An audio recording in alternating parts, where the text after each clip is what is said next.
Gestionando el SEO, episodio número 8.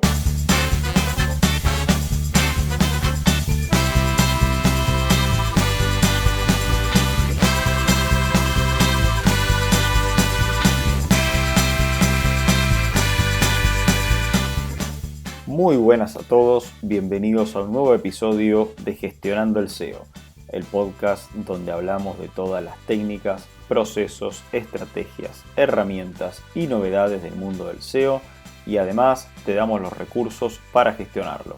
Mi nombre es Guido Massey de guidomassey.com y @guidomasseyseo en todas las redes sociales.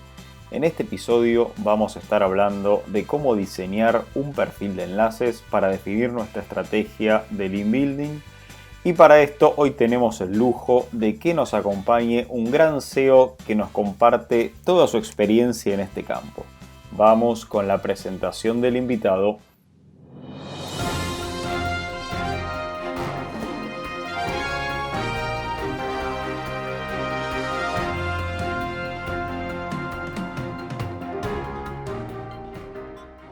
El invitado de hoy es co-SEO de eSocial Web.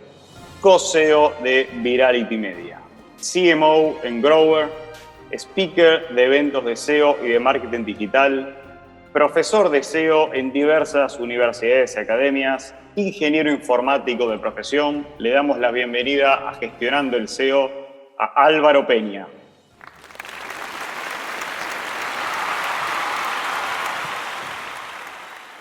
Álvaro, ¿cómo estás? Bienvenido a Gestionando el SEO. Todo un gusto que estés acá con nosotros. Nada, el gusto es mío. Un placer estar aquí compartiendo un rato con amigos. Gracias, Álvaro. Gracias por venir. Bueno, Álvaro, tenés una diversidad de proyectos, la verdad que súper interesantes. Ahora vamos a repasar un poco cada uno de esos, pero arranquemos por el último, Growers.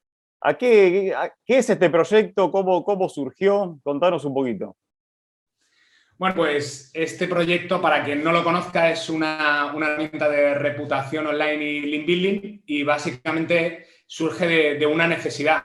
Nosotros como agencia tenemos la necesidad de reducir nuestros tiempos y nuestros costes en acciones de adquisición de enlaces o campañas de reputación o incluso campañas de promoción y de captación de tráfico, captación de leads a través de publicaciones externas. Y empezamos a trabajar como todo el mundo con las diversas plataformas que hay hoy en día y veíamos que era un proceso para nosotros bastante poco eficiente, además de bastante hinchado a nivel de costes. Entonces empezamos a desarrollar una herramienta propia que nos redujera esos tiempos. Empezamos a hacer una base de datos que ya teníamos bastante creada con todos los medios y todos los blogs y demás que teníamos de contactos, y eso al final, pues de una forma natural se acabó convirtiendo en un proyecto. Dijimos, bueno, ¿por qué no sacarle una rentabilidad a esto y compartirlo también con la comunidad y poder aportar un poco más ahí, ¿no? Y bueno, en eso se convirtió Grower. Tuvimos ahí los debates de, bueno, pero con esto ayudamos a otras empresas que no hagan ese servicio, a dar un servicio de mucha más calidad, quizá a nivel de link building o de reputación, pero al final acabamos entendiendo que, bueno, que aportando al sector y mejorando todos, pues es como avanzamos, ¿no? Y acabamos lanzando el proyecto como tal. Excelente. Y contanos un poco de ese hermoso laboratorio de proyectos que tienen, que se llama Virality Media. ¿Cuántos proyectos tienen ahí? La verdad que es súper interesante lo que... Bueno, yo quiero decir antes de esto que la verdad que Álvaro lo considero un excelente profesional, lo sigo mucho en sus charlas que da, y por eso me interesaba este tema en particular de cómo llevan sus proyectos personales en esta empresa, ¿no? Bueno, primero de todo, gracias por las palabras, porque la verdad es que, bueno, siempre es de agradecer los elogios. La gente que se fija en su trabajo, ¿no? Y que el esfuerzo que vas haciendo pues sirva para ayudar a otras personas o para inspirar o llámalo X, ¿no? Bueno, realmente Virality Media nació de una forma también bastante natural. Nosotros empezamos con eSocial Web a coger proyectos de terceros, a llevar empresas. Nos dimos cuenta de que podíamos alcanzar grandes hitos con empresas de terceros y acabamos decidiendo que quizá no estaría de más el poder invertir ese tiempo y esos recursos también en proyectos nuestros y con los cuales no tuviéramos limitaciones. Porque hay muchas veces que tú quieres hacer muchas cosas, pero la parte directiva no te deja hacerlas. O quieres experimentar ciertas cosas que con los clientes no puedes hacer, ¿no? Entonces, el SEO cambia mucho, es muy dinámico y eso implica que tú te estés reciclando y que estés aprendiendo mucho.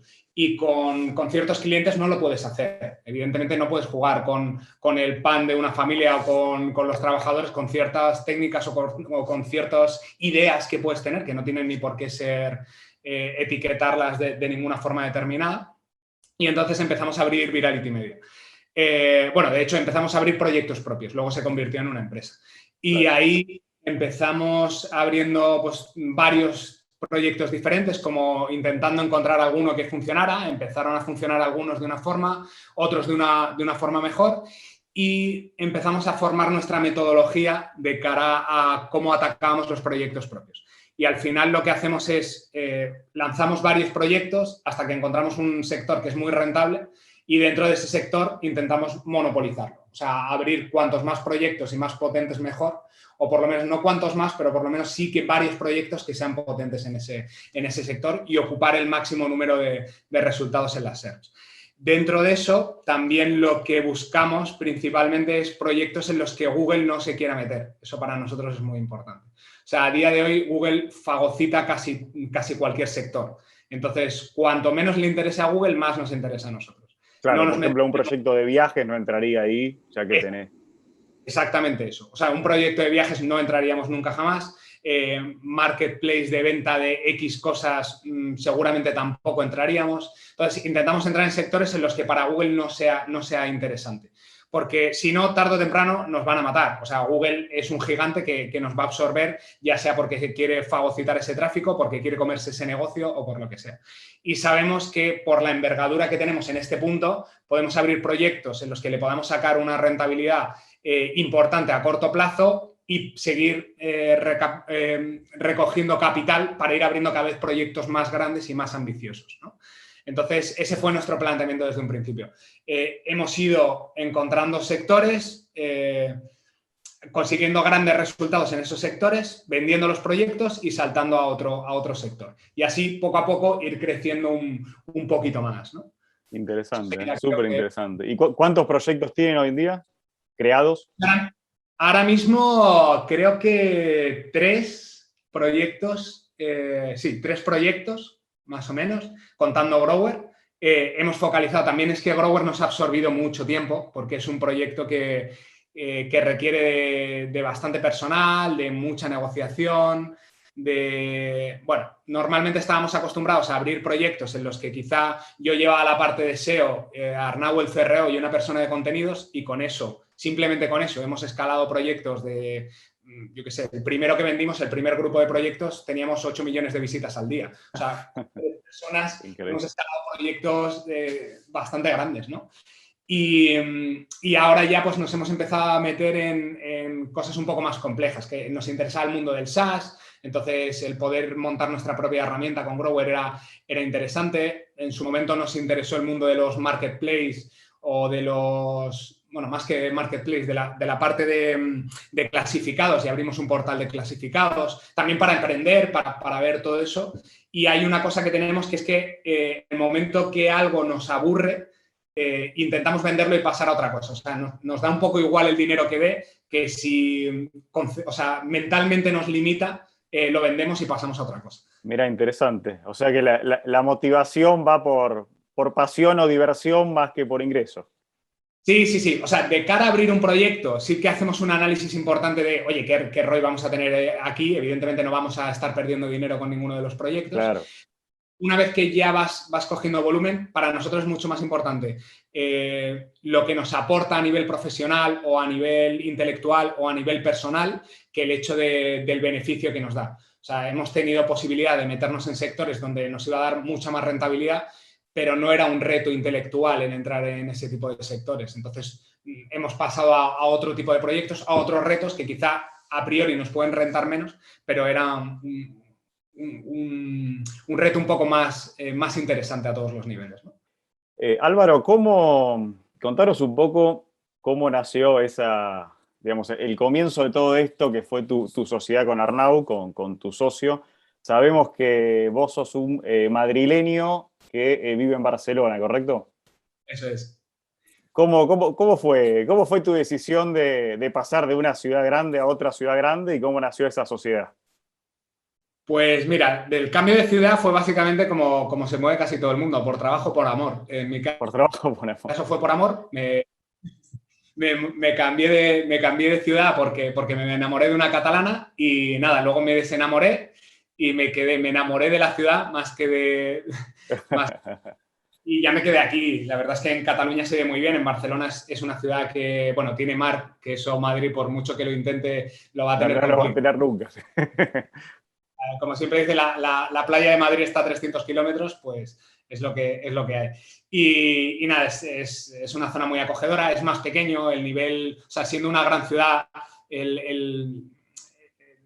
todo el día a día es menos estresante, no es tan así. Entonces, estás con todo lo que tienes en una gran ciudad, pero con un punto menos de estrés y quizá es un poco más europea desde mi punto de vista, Madrid, o sea, Barcelona que Madrid. Y entonces me quedé muy a gusto. Y bueno, en ese proceso de adaptarme a la ciudad, pues yo trabajaba como desarrollador y como ingeniero de sistemas. Empecé a trabajar de SEO en una empresa. Después de eso decidí montármelo por mi cuenta y cuando empecé a crecer, pues apareció Arnau por ahí. Empecé a buscar una persona que me pudiera echar una mano y me llegó el currículum de Arnau. Y Arnau no tenía ni idea prácticamente, bueno, ni prácticamente, no tenía ni idea de SEO, o sea, no sabía nada de SEO, pero es una persona que habla varios idiomas, que ha trabajado con empresas americanas, o sea, tenía unos skills que no eran fácil de encontrar en una persona de 20 y pocos años como tenía y me pareció un perfil muy interesante. Claro, que Empezamos. complementaba con el tuyo, ¿no? Sí, complementaba bastante bien. Además, a mí toda la parte económica no me interesa nada. Él ha trabajado o sea, pero cero. Yo había clientes que no me pagaban porque no les mandaba la factura porque me daba pereza. O sea, hasta ese punto. No, es un tema que no me gusta trabajar, disfruto trabajando y Arnau es mucho más, toda la parte económica la lleva muy bien, trabajó con una empresa de Estados Unidos de tema de inversiones, o sea, es un tío que todo esto lo tiene muy de mano, ¿no? Y de hecho ahora mi otro socio, Javi, ha estado 40 y pico, 50 años en banca y, vamos, son la parte económica de todas las empresas que tenemos. A mí los números me los presentan y me dices, ¿quieres parar de trabajar ya? Que estamos hablando de números. Yo, es que me da igual, ¿hemos ganado dinero? Sí, venga, va, a otra cosa. No me interesa. Y nada, congeniamos muy bien. Además, a los dos nos gusta viajar. Los primeros años, casi cada X meses, nos íbamos a trabajar desde alguna parte del mundo, alguna parte de Europa. Nos hemos ido a Estados Unidos. Bueno, hemos estado en muchos lugares y hemos disfrutado mucho trabajando juntos. Ya poco a poco los dos hemos sido padres, va cambiando un poco la cosa y tenemos un poco menos de tiempo, pero la verdad es que congeniamos muy bien y ha funcionado todo de una forma muy natural. Muy bien. Ahí me das el pie para la próxima pregunta que te iba a hacer.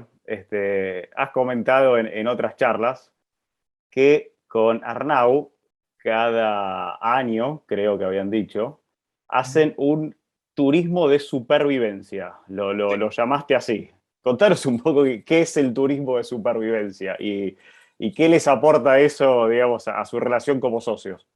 Sí, pues básicamente es que Arnau con los viajes es un poco extremo y a él le gusta ir con un capital X y a cualquier parte del mundo. Entonces, claro, si tú te gastas 500 euros en un viaje en la India, pues bueno, más o menos puedes vivir a cuerpo de rey. También te digo que él cuando se fue a la India estuvo durmiendo en el tejado de un indio. O sea, imagínate el nivel. ¿Vale? Pero claro, no es lo mismo irte a la India que irte a Nueva York. Entonces, tenemos un dinero y con eso nos vamos a algún sitio. Y pues eso, nos fuimos a Nueva York y estuvimos durmiendo en la casa de un politoxicómano en el Bronx, en el coche en mitad de una montaña. O sea, es un poco todo un poco extremo, pero también disfrutando el buscarnos las habas, ¿no? El no no es tanto el no gastar, sino el buscarte las vueltas a ver qué es lo que puedes ir haciendo. Intentamos pues, gastar poco dinero y disfrutar de cosas más de la tierra, ¿no? De acercarnos más a las cosas típicas del sitio, pues hemos estado en Indonesia, pues acercarnos más a la cultura de la gente de Indonesia, hemos estado, pues eso, en Nueva York y acercarnos más a los barrios más típicos. Pues lo mismo, por Europa pues nos hemos movido en coche, un poco más Claro, disfrutado. vivir la cultura del lugar, ¿no? Eso es. Va más en esa línea, que quizá dices, bueno, pues podría permitirme estar en un hotel mucho mejor, sí, pero no es lo mismo. O sea, el viaje de turista no es el mismo que el viaje de la persona que vive. Quizá no tenemos tiempo como para vivir allí, pero sí para intentar tener una experiencia de quien está viviendo en ese sitio, ¿no? Entonces, absolutamente. Bueno, y me imagino que también la experiencia es prolongada. Me refiero a que, digamos, termina el viaje y uno puede dormir en un techo o ese tipo de circunstancias, valora mucho más todo lo que tiene absolutamente todos los días de su vida. Totalmente. Eso lo vivimos mucho el último viaje que pudimos hacer antes de la pandemia. Nos fuimos a una isla desierta, los tres socios, y nada, teníamos agua y poco más.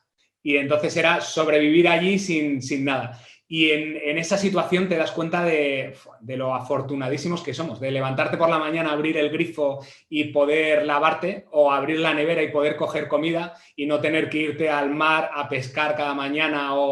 Entonces, todo ese tipo de cosas, o una cama, que yo creo que es lo que más eche en falta, el estar durmiendo ahí en 4 tablones, pues ese tipo de cosas que durante el día a día, por la sociedad en la que vivimos y por todos los lujos que tenemos, no lo valoramos, y te hace valorar mucho más todo lo que tienes, sin duda ninguna. Vamos.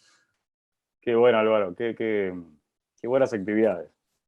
Acá otra declaración que has hecho, que contaste que tu primer acercamiento con el SEO fue cuando buscabas trabajo, viste que había una propuesta para trabajar en el SEO, dijiste esto me interesa sin saber exactamente qué era, leíste en Wikipedia que es un title y una meta description, te presentaste, hablaste y te dijeron vos sos la persona indicada, por favor, que va a trabajar con nosotros. ¿Fue así esto o no fue así?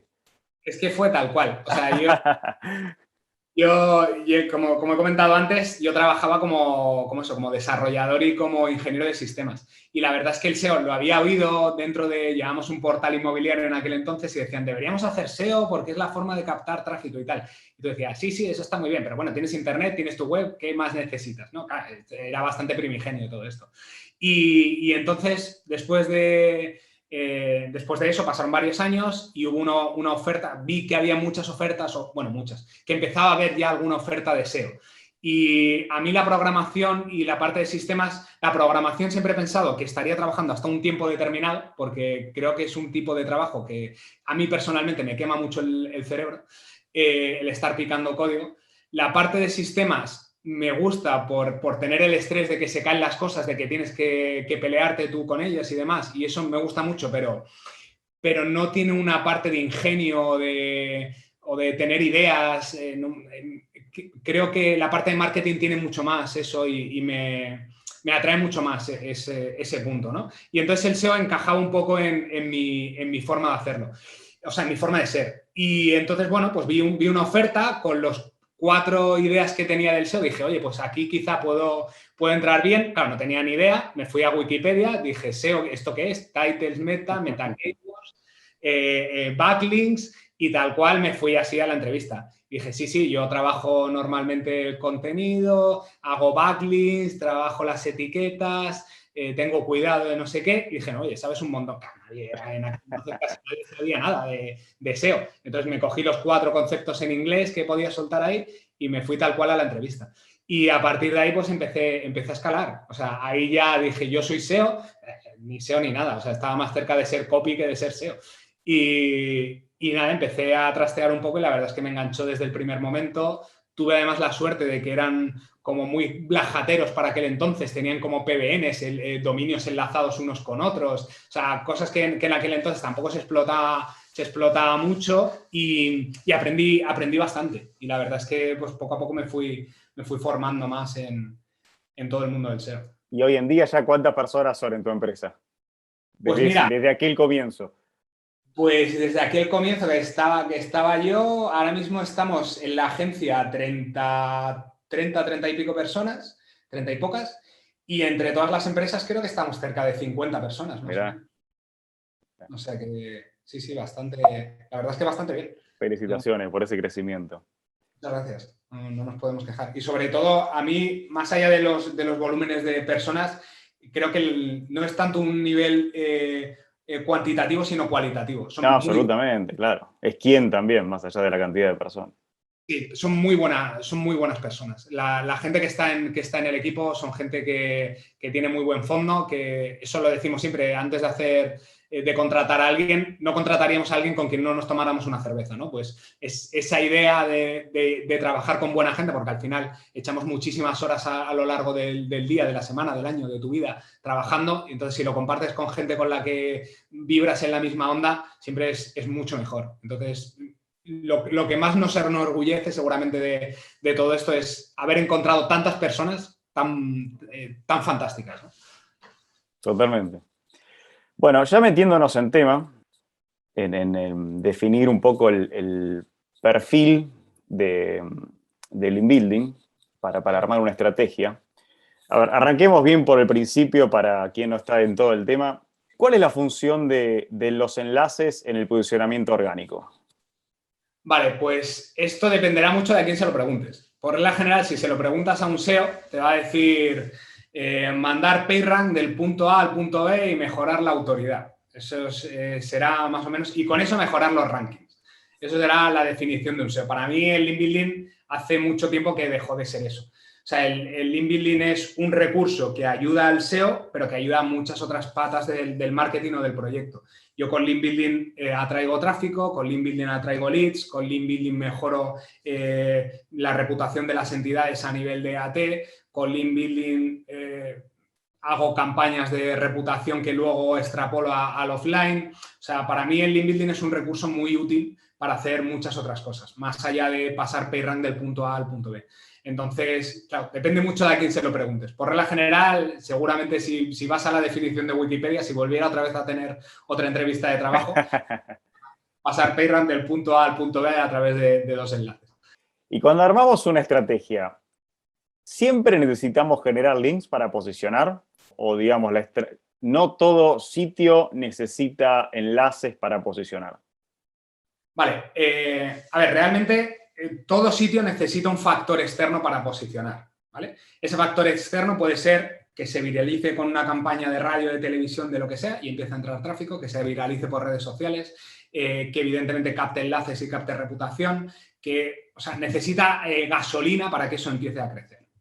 Por regla general, suele ser más complicado que se viralice un proyecto a nivel de tráfico a que se consigan enlaces. Entonces, los enlaces suelen ser el mejor mecanismo para que ese proyecto empiece a crecer. También es verdad que anteriormente, por mucho tráfico que tuvieras, eso no iba a crecer por regla general a nivel de SEO. A día de hoy es un factor que, o desde mi punto de vista, es un factor que ayuda más a crecer al SEO.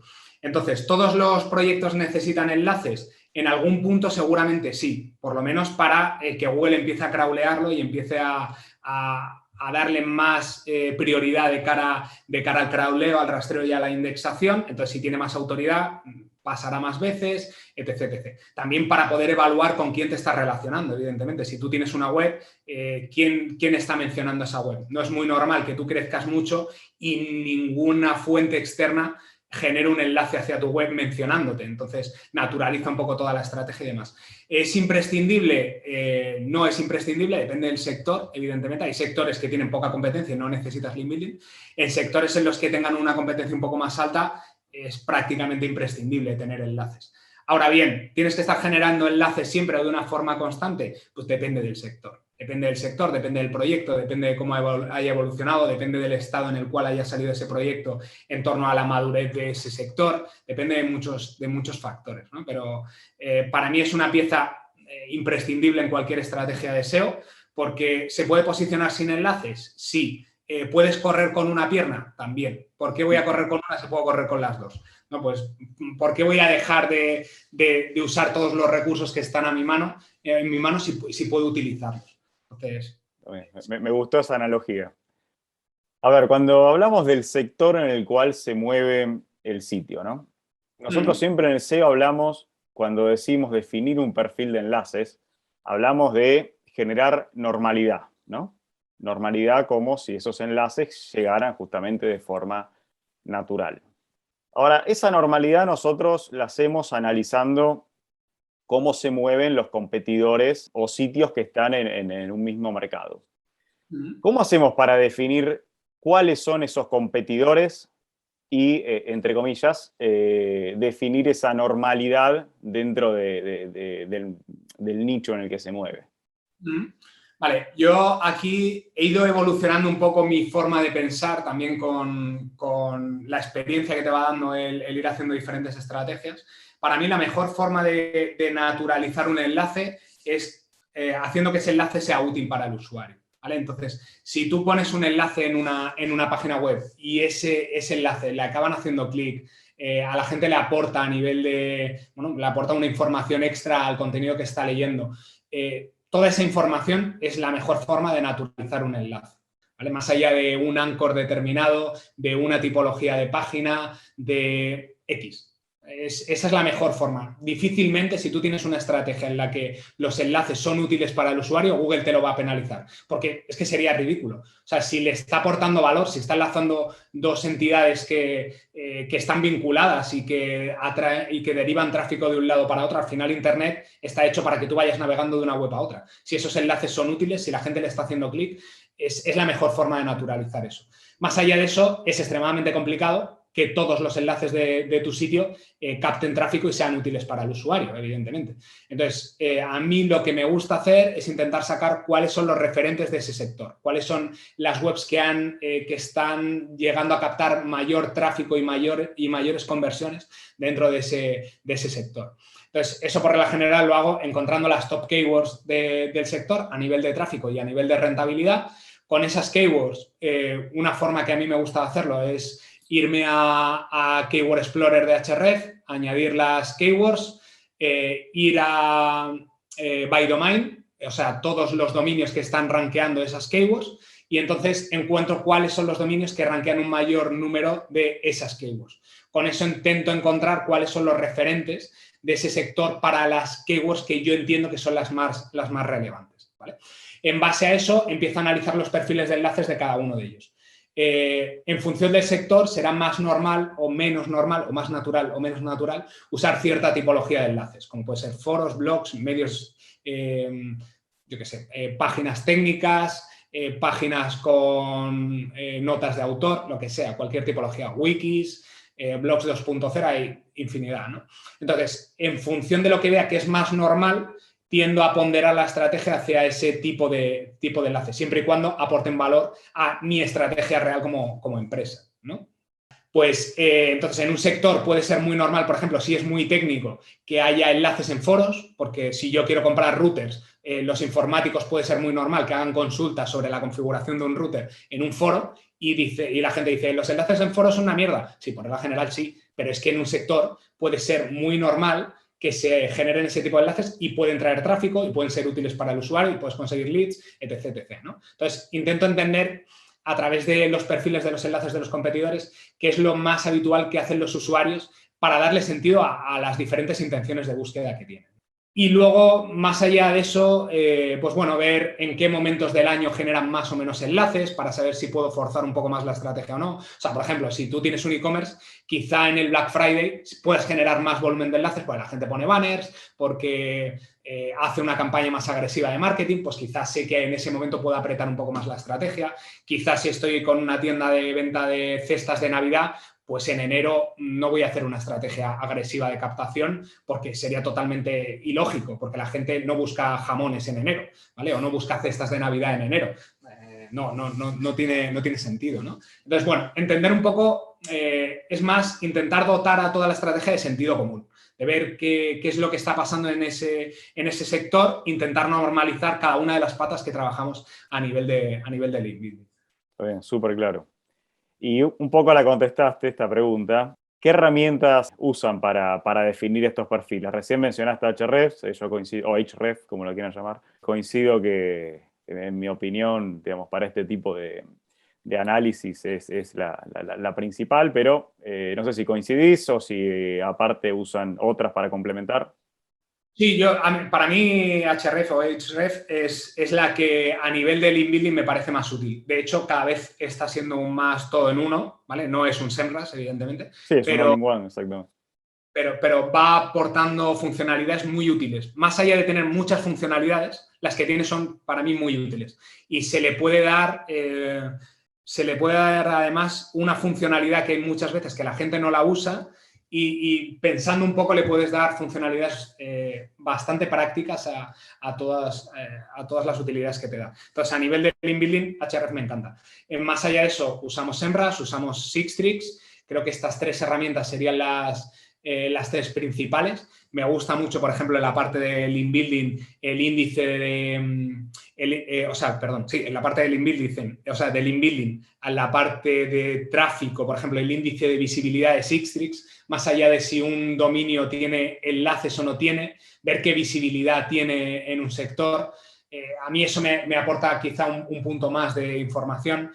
Para toda la parte de terminología relacionada, quizás SEMrush me parece que la base de datos está muy bien a nivel hispano, en general, de España y de LATAM. Quizá Href muchas veces peca más allá de que hace un año y pico perdiera la base de datos y ha tenido que ir generándola un poco toda sobre la marcha. SEMrush es un bicho enorme y ya tiene muy trabajado todo eso y está muy bien. Sixtrix trabaja muy bien toda la parte de evolución. Entonces, bueno, jugamos un poco con esas tres herramientas. Para nosotros son las referentes. Bien.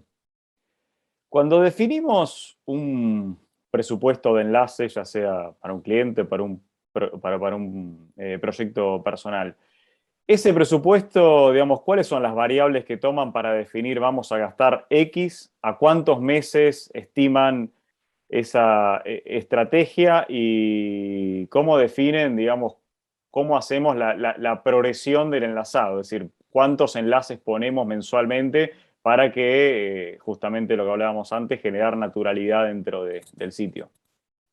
Para mí depende mucho del estado del proyecto en el que esté, porque no es lo mismo empezar un proyecto de cero que empezar un proyecto que ha sido, por ejemplo, en el caso de una agencia. Si te llega un proyecto heredado que ha pasado por otras manos, por otras agencias, la estrategia será totalmente diferente. O un proyecto que ha tenido una evolución en principio natural, que te están diciendo, será un proyecto diferente. El estado del proyecto y el estado del sector marca mucho el presupuesto que quieras hacer o las acciones. Entonces, por ejemplo, si vamos a coger un proyecto que ha pasado por las manos de otra agencia, por regla general, primero empezamos a hacer una estrategia más conservadora y vemos cómo evoluciona ese proyecto, más allá de lanzar una campaña. Porque quizá no eres consciente, primero, que es un proyecto que estás empezando a trabajar y no sabes cómo va a evolucionar, tanto a nivel de link building como cualquier otra acción, ¿vale? Entonces, es bueno tener primero un rodaje para ver cómo evoluciona y ver cuál es la estrategia o el budget que se debería estar invirtiendo ahí.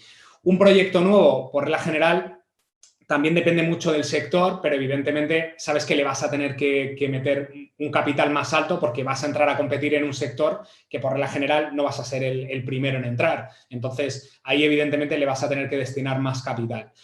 Y siempre menos es más. O sea, si puedes coger pocos enlaces, pero que le aporten mucho valor al proyecto, siempre intentamos no irnos tanto a número de ¿cuántos le pongo? 1, 3, 5, 24. No, intentamos, consigo 2 enlaces muy buenos, pues le pondré 2 muy buenos. Consigo 1, le pondré 1. Consigo 5, estoy en el punto en el cual sería natural, por la visibilidad que tiene mi proyecto, de poner 5 enlaces a mi proyecto. Oye, pues si no tengo tráfico, ¿qué sentido tiene que me estén referenciando 5 webs? Pues quizá no es lo más normal, a no ser que consiga captar más tráfico, consiga hacer una campaña de viralización o consiga que ese tráfico genere ventas y entonces a ojos de Google se entienda que es una campaña de conversión. O sea, es darle un poco sentido común al punto en el que, por la general, suele ser muy ad hoc en función de las necesidades que tenga el proyecto. Bien. ¿Qué importancia le asignan ustedes a las métricas de DA o DR, depende la herramienta, al momento de definir el perfil? ¿Sacan un estimado promedio en cuanto a esas variables o no necesariamente? Vale, para mí este tipo de métricas, la frase que suelo decir, no sé si puedo decir tacos, la frase que suelo decir con mi equipo es: estas métricas no me valen ni para tomar por culo. O sea, en general, no me aportan mucho. Y explico por qué. Si piensas en la fórmula del PageRank, al final todos los enlaces de una forma o de otra cuentan, ¿vale? Si tú comparas un perfil de enlaces de Ahrefs o de SEMrush o de Sistrix o la herramienta que tú quieras con los enlaces que te está dando Google Search Console, hay un desfase enorme de número de enlaces que encuentra una herramienta con los que te está devolviendo Google realmente que tú tienes. Si todos los enlaces cuentan y ya sabes que estás fallando posiblemente como mínimo en un 30%, claro, un 30% es muchísimo. Ponderar una métrica estimada que intenta ser una simulación del PageRank para ver la calidad de ese enlace, o sea, a mí me puede servir, por ejemplo, para saber si ese dominio está spameado, si tiene muy poquito, o sea, como una visión inicial para saber si eso está o muy mal o muy flojo o muy spameado o realmente no se ha trabajado. O sea, un poco información superficial. Más allá de eso, me parece poco profesional intentar basar una estrategia de link building en métricas estimadas. Que a día de hoy todas las métricas son estimadas realmente. Pero es que el falseo que hay con ese tipo de datos es bastante grande. Entonces, no me gusta basar mi estrategia en DAs, en DRs. De hecho, cuando la gente nos pide enlaces en Grower y nos dice: queremos que tengan los enlaces un DR40.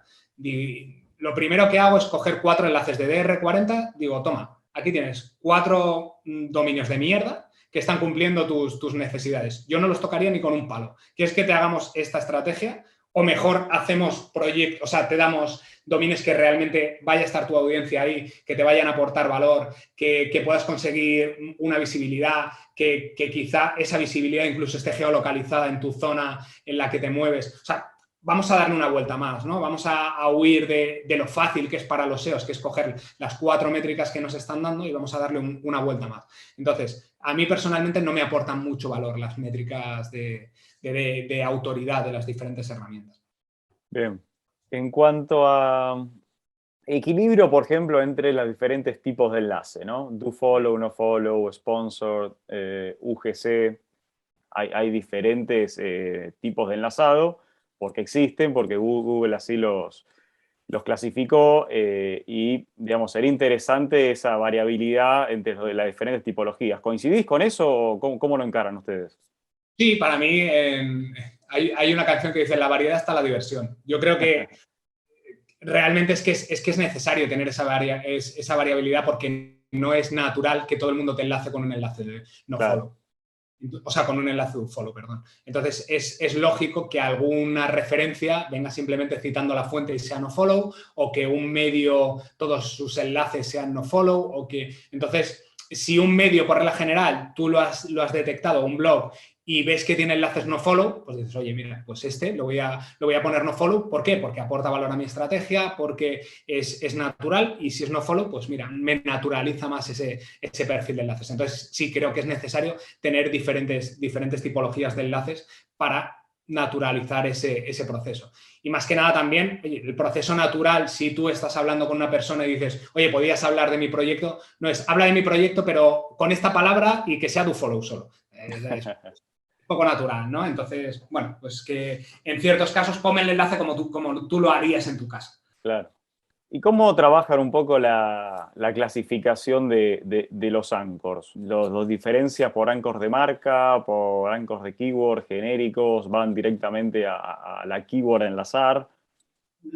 Nosotros, por la general, tenemos varias clasificaciones de enlaces. Tenemos los enlaces MISC, que sería del tipo: haz clic aquí, un web, este sitio, etc. etc. Tenemos los enlaces de keyword, los enlaces de marca, los enlaces de URL y los enlaces de entidad. Sobre eso trabajamos más tipologías o más segmentaciones, mezclas de varias. En referencia a los enlaces de MISC, por regla general, o los que nosotros llamamos MISC, la gente lo que suele hacer es coger listas de enlaces y dices, bueno, esta lista me dice que puedo hacer con aquí, con clic, con este sitio, con web y con no sé qué. Nosotros normalmente lo que hacemos es ver los perfiles de enlaces de las webs de referencia y ver qué tipo de enlaces de este tipo se repiten más. Si se repiten más, pues web, aquí, no sé qué sea, pues con eso me hago mi propia base de datos de enlaces MIS y es con los que juego un poco porque son más naturales, porque es lo que se está dando dentro de este sector. Los enlaces de keyword intentamos usarlo cuando realmente necesitamos atacar mucho una keyword determinada o potenciar mucho una URL, ¿vale? Y por regla general no solemos repetir anchoring, pasamos a variaciones semánticas de esa keyword y siempre las keywords, o sea, no jugaríamos con un SEO Barcelona o SEO Buenos Aires. O sea, lo que haríamos es SEO en Barcelona o sea, algo que tenga sentido con sus acentos, con su léxico correcto, etc. ¿Vale? Quizá lo más raro de lo que he dicho pueden ser los enlaces de entidad.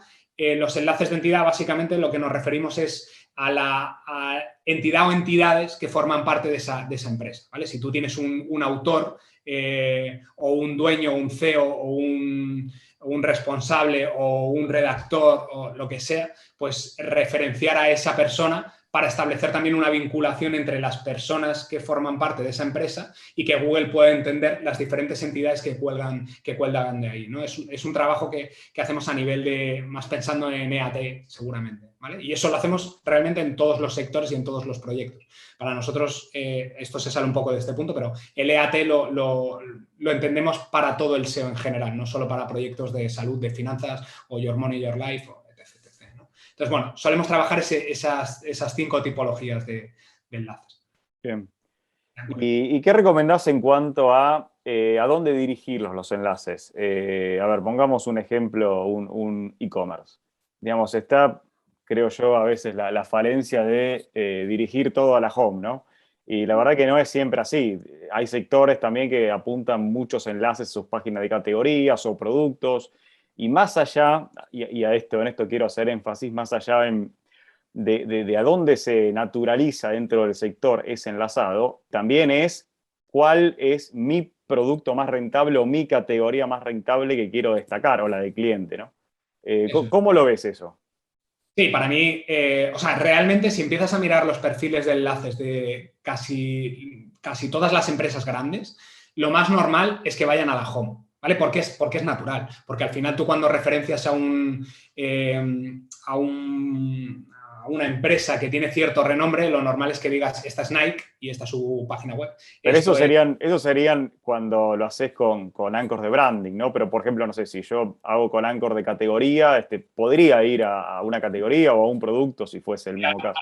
Ahora voy a ir. O sea, quiero decir, lo normal por regla general es que las grandes empresas tengan muchos enlaces a la portada. Y esto me da pie también a decir que hay muchas veces que dicen, esta empresa no necesita link building. No, mentira. Esta empresa está centrando todo su link building en la portada. Sí necesita link building porque quizá, te pongo el ejemplo de Nike. Nike tiene muchos enlaces a la portada, pero Nike no vende los productos que tiene en la portada o su negocio no está en la portada. Está en la venta de zapatillas de hombre o de mujer, está en la venta de ropa de hombre o de mujer y si haces un análisis del perfil de enlaces de Nike, te darás cuenta que la sección de zapatillas de mujer o de zapatillas de hombre o de ropa de hombre o de mujer no tiene enlaces, no tiene autoridad.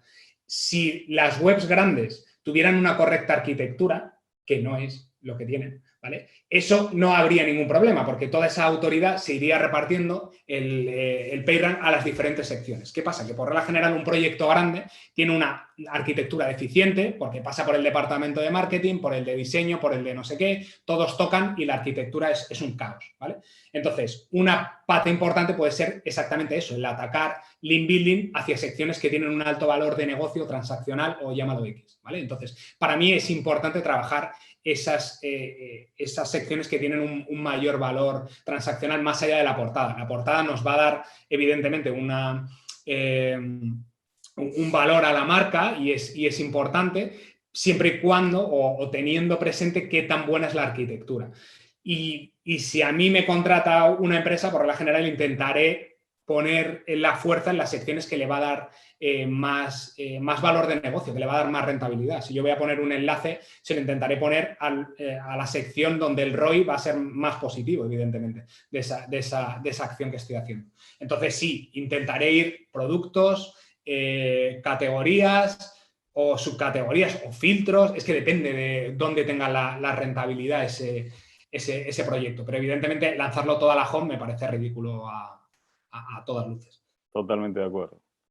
¿Y algún consejo para los oyentes para encontrar algunas técnicas para encontrar enlaces de sitios que se puedan sacar de forma gratuita?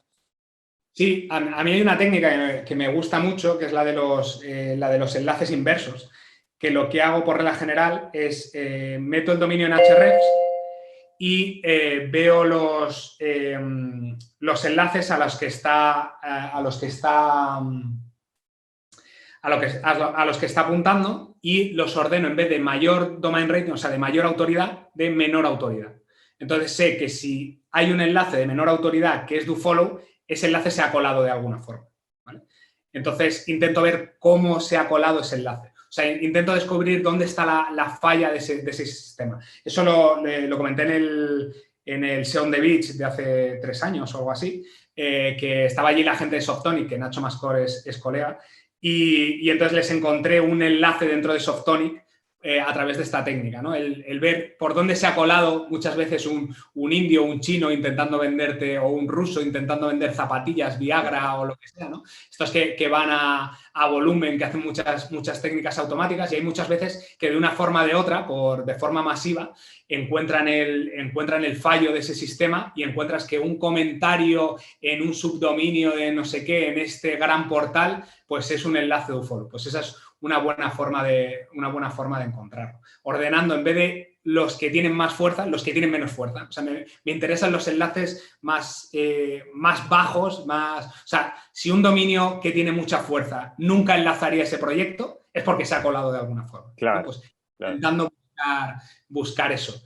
Y luego, más allá de eso, también me gusta monitorizar todas las menciones que hay sobre los diferentes proyectos, míos o de la competencia, para ver quién les está mencionando y a través de eso, si no están generando enlaces, o pedir enlaces, o ver por lo menos quién está mencionando a mis competidores, y si están mencionando a mis competidores, muy posiblemente tenga posibilidades de que me mencionen a mí, e intentar establecer con ellos una relación de qué quieres a través de una mención o un enlace.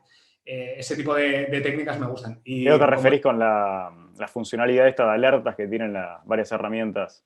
Sí, con las alertas de Google Alerts, y las alertas de Ahrefs, que está muy bien también, Sí, que sí, te dice o las menciones que has tenido. También puedes monitorizar los enlaces que ponen tus competidores que te lleguen de alerta. Entonces, eso es una buena forma de hacerlo también.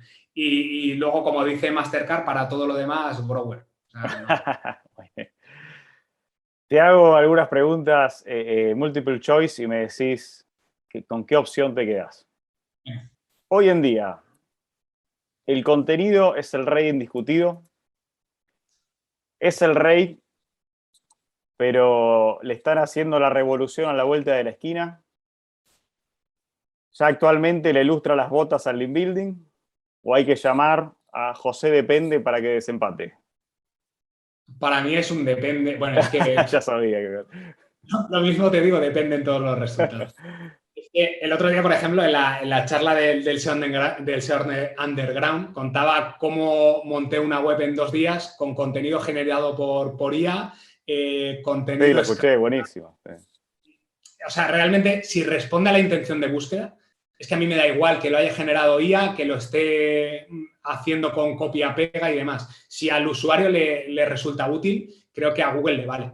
¿Vale? Entonces, para mí, el contenido, evidentemente, es muy importante, pero más allá de la calidad del contenido es la funcionalidad de ese contenido para lo que necesita ese usuario.